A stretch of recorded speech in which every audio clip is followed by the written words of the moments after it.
Piva, você escreveu um artigo agora, domingo, dia 18 de maio, no Estadão, que eu queria que você explanasse um pouco mais, principalmente sobre a expressão patrimonialismo. O que quer dizer e qual que é a importância dela para o país no momento? Pois não. Olha, patrimonialismo é um conceito introduzido pelo famosíssimo sociólogo alemão Max Weber. Ele diz, entre as estruturas políticas da antiguidade, ele distinguiu, fez uma distinção clara que nunca é feita entre feudalismo e patrimonialismo. Feudalismo é uma estrutura descentralizada, era aquela vida em torno do feudo, em torno do castelo, né? A relação de fidelidade dos vassalos ao senhor de uma região, né? Uma espécie de um pacto entre eles. Não tinha grande extensão territorial em cada feudo, e essa era a forma dominante na Europa Ocidental. Agora, nos grandes impérios da antiguidade, aí pode botar a China antiga, o Egito, a Mesopotâmia, todos os grandes impérios, ele chamava de patrimonialismo, que é exatamente o oposto. Eram sistemas altamente centralizados, né, em que, geralmente baseados no controle dos rios, né, que dava um poder muito grande àqueles que controlavam, e que nesses sistemas não havia, a rigor, nenhuma distinção entre o público e o privado. Quer dizer, os que controlavam o poder distribuíam as oportunidades, as terras, tudo que valesse alguma coisa, entre amigos, eram os amigos do rei, né? Assim, então, é que eram chamados. China era um exemplo perfeito, Egito era um exemplo perfeito, eram sistemas patrimoniais. E Weber insistiu muito nessa distinção. Na Europa Ocidental, houve o caso muito curioso de Portugal. Portugal, embora na Europa Ocidental, nunca teve feudalismo, teve patrimonialismo. O gaúcho, famosíssimo Raimundo Faoro, quando escreveu o livro Os Donos do Poder, começou de saída dizendo isso. Portugal, como sempre teve que se defender de inimigos externos, principalmente das invasões muçulmanas, nasceu em função da guerra. Nasceu com uma fronteira defendida lá longe, né, e com um poder muito centralizado desde o século XI, praticamente.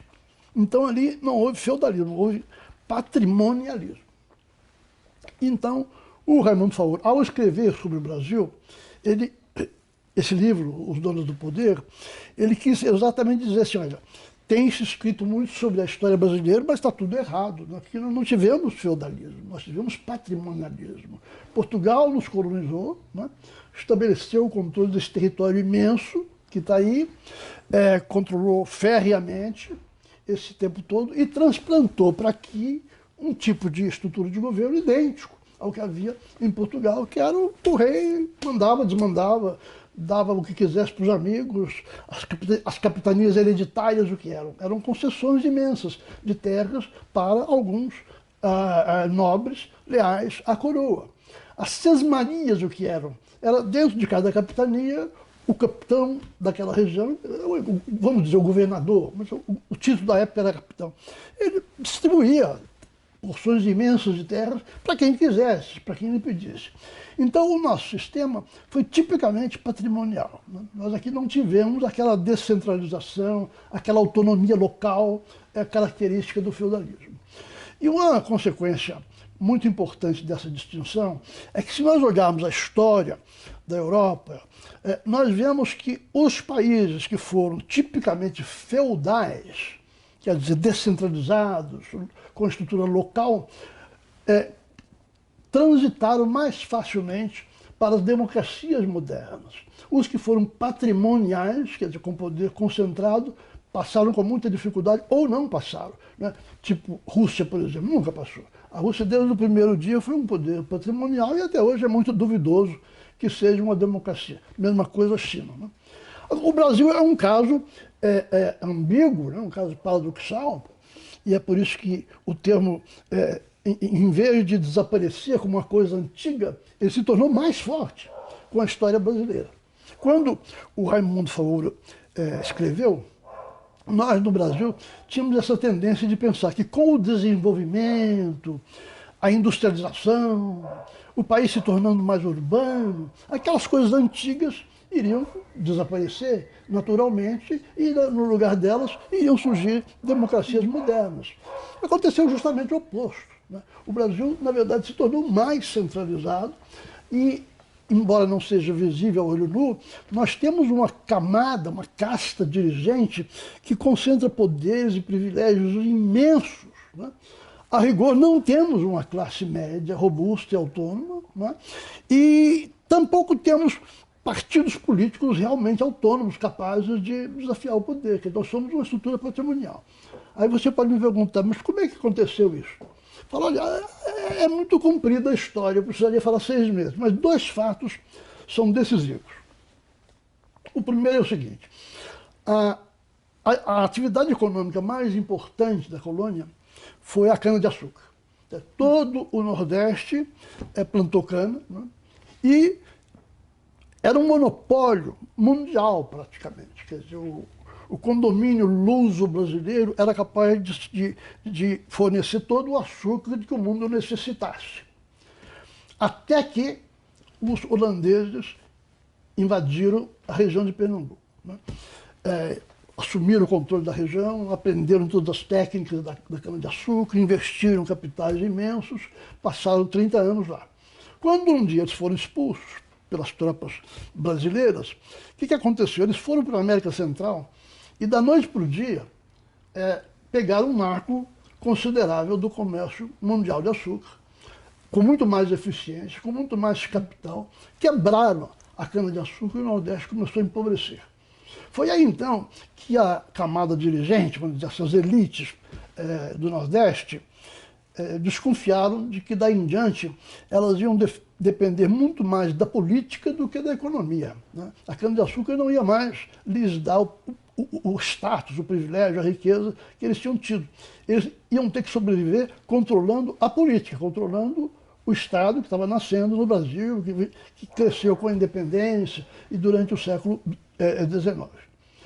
A mesma coisa se daria mais tarde com o café. Quer dizer, quando o ouro acabou e quando a cana-de-açúcar fez água, né, foi para o brejo, foi implantado no Brasil a cafeicultura, né? Foram trazidos mudas de vários lugares e aqui teve um crescimento espantoso. Por volta do ano 1890, 1900, a situação era parecida. O Brasil podia fornecer todo o café que o mundo quisesse tomar. Era praticamente um monopólio mundial. Mas é muito fácil você transplantar o café para outros lugares. Começou a aparecer café por todo lado do mundo. E surgiu então, e aqui também, aqui então surgiu uma crise de superprodução, né? Você não conseguia manter os preços internacionais do café, a renda dos cafeicultores então começou a desaparecer, o poder deles começou a desaparecer. Se não fosse isso, a região de São Paulo teria sido um forte desafio ao poder concentrado do Estado patrimonialista, você compreende? Porque aqui havia uma elite muito bem preparada, que conhecia muito bem os labirintos do comércio internacional, mas acontece que havia uma crise de superprodução. Para isso não havia remédio. Então, justamente aí aparecem 2 momentos cruciais que atestam o que eu estou falando. Em 1903, realizou-se em Belo Horizonte a Convenção Nacional das Classes Produtoras, né? Preocupadas com isso, como é que você vai manter a renda do café, da qual tudo no Brasil depende. E 3 anos depois, em Taubaté, fez-se o Convênio de Taubaté, pelo qual os cafeicultores se renderam ao governo. Nos salvem e nós deixamos de lado qualquer veleidade de desafiar o poder do governo federal. Daqui para diante só vai ter governo federal. Não tem jeito de um Estado, uma classe da cafeicultura manter o seu poder. E foi isso que aconteceu, né? Então, veio a Revolução de 30 com Getúlio Vargas. Getúlio Vargas, então, interveio no mercado cafeeiro, fez queimar muito café para sustentar os preços internacionais, né? Salvou a renda da agricultura. O Celso Furtado usou a expressão muito peculiar. Socializou-se a perda, né? Você transferiu a perda para quem não tinha nada a ver com o bode, né? Nada a ver com esse assunto. O Brasil inteiro pagou pela salvação da renda da cafeicultura.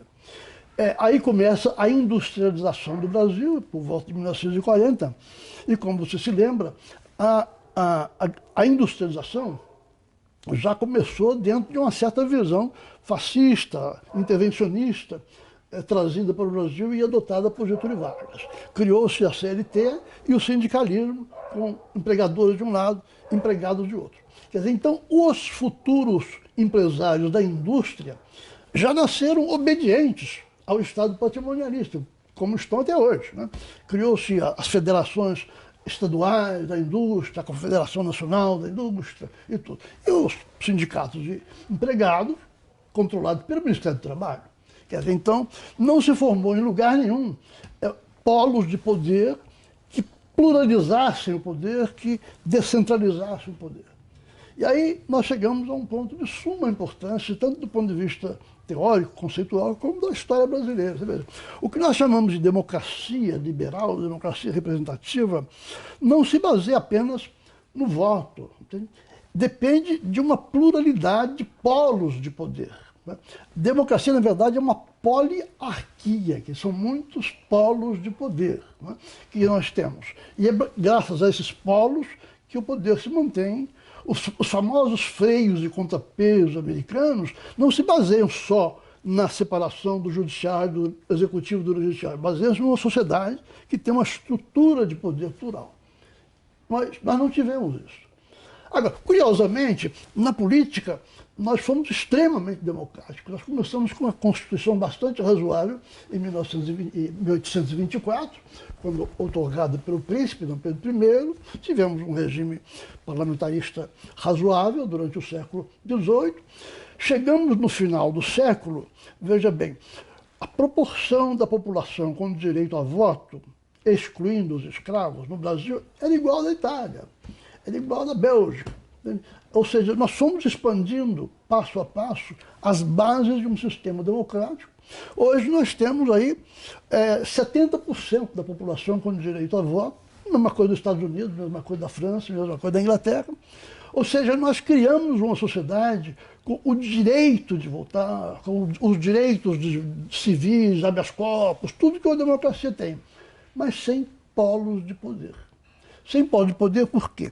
Porque nós não temos várias elites poderosas, né, capazes de realmente balizar as ações do Estado. O Estado, através dos seus 5 bancos estatais, através de inúmeras empresas estatais, no governo Geisel chegamos a ter 500 empresas estatais, né? Ou seja, o poder econômico do Estado é de tal maneira avassalador que nenhum empresariado, nenhuma fração do empresariado pode fazer frente a isto. Não temos classe média. Por que não? Porque não tivemos pequena empresa, não conseguimos gerar com essa estrutura e com a pobreza da época a quantidade de empregos bem remunerados, com um bom nível educacional. Então, nós temos uma camada média, assim, amorfa, mas não uma classe média consciente de si, com capacidade de agir, com capacidade de intervir na política. De jeito nenhum. E tampouco temos partidos políticos, porque toda vez que se quebrava o regime, os partidos eram eliminados, né? O Estado interveio toda vez que houve uma quebra do regime. Bem, em 1964, os 13 partidos existentes foram eliminados e o governo compulsoriamente criou 2, Arena e MDB. Assim foi o tempo todo. Quando veio a redemocratização, em 85, os nossos políticos, que nunca pensaram sobre esse assunto, que têm um escasso entendimento de como se constrói uma democracia, que eles gostam mesmo é tirar um naco do fundo partidário, entende? Um dinheirinho para manter suas campanhas. Eles então adotaram seguidamente uma legislação política, uma legislação eleitoral e partidária, que foi multiplicando à torta e à direita o número de partidos. Então, se você olhar a estrutura partidária, né, brasileira hoje, nós temos 36 partidos, e se você pensar no grau de fragmentação deste sistema, veja bem, fragmentação não é o número, não é nominal, é real.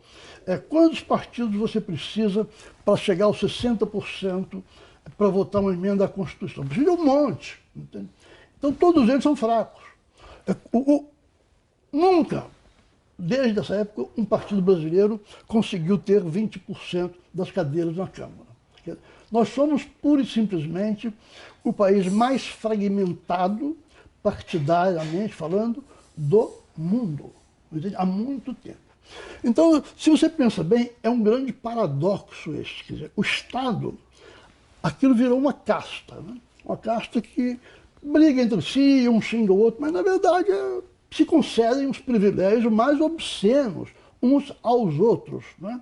Mas sequer educam, sequer conseguem prover boa educação ao que seria uma classe média. Não temos. Né? Eles simplesmente mantêm privilégios na legislação à torta e à direita, no Congresso, no Executivo e no Legislativo. Portanto, se trata quase que de uma casta, no sentido indiano, é uma coisa fechada. E para agravar as coisas, nós construímos Brasília. Brasília é o Minha Casa Minha Vida da alta burocracia patrimonialista brasileira. Ela mora lá. Entende? Quantas decisões importantes você pode imaginar são tomadas na beira da piscina no fim de semana, entende? Sem ninguém ficar nem sabendo, né? Quantos empréstimos dos bancos oficiais são feitos sem que ninguém tenha a menor notícia disso? Então, o que nós temos é uma minúscula elite patrimonial, no sentido dos antigos impérios, distribuindo o que há para ser distribuído entre amigos, né? E uma massa imensa, né? Para baixo de uma classe média amorfa, sem organização, sem poder, com um grau muito baixo de educação, e lá embaixo os miseráveis, né? Os que nada têm, nem sequer alfabetização. O Brasil é essencialmente isso. Agora, aí nós temos que perguntar, como é que nós vamos sair dessa? Né? Como é que nós vamos fazer esse país dar o salto para frente em termos de crescimento e de melhorar o nível de vida, de melhorar o nível de bem-estar? Esta é a pergunta que todo mundo em Brasília devia estar se fazendo agora. Porque crescendo, se a renda por habitante crescer 2% ao ano, já seria uma beleza em comparação com o que nós temos hoje. A renda por habitante nos últimos meses cresceu na margem 0,03%. Né? Crescendo nesse ritmo, teoricamente, nós vamos levar mais de 200 anos para dobrar nossa renda per capita, nossa renda por habitante. Ou seja, isto é um bico de pena, entende? Isso é um retrato falado de um país que poderá chegar à desagregação, que poderá chegar a um cataclisma, a uma crise gravíssima. Porque não é concebível que um país de 206 milhões de habitantes possa se sustentar indefinidamente com esse grau de desigualdade, com a educação dessa qualidade e com a pequeniníssima casta mandando e desmandando em todas as decisões do governo.